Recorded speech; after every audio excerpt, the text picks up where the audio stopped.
nag-iisa, karamay siya.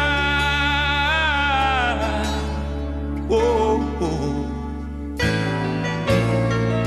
Ang ibon sa kaparangan, minsan may di tinitipdan, higit kanyang minamahal, pagkat ika'y kanyang nilalang.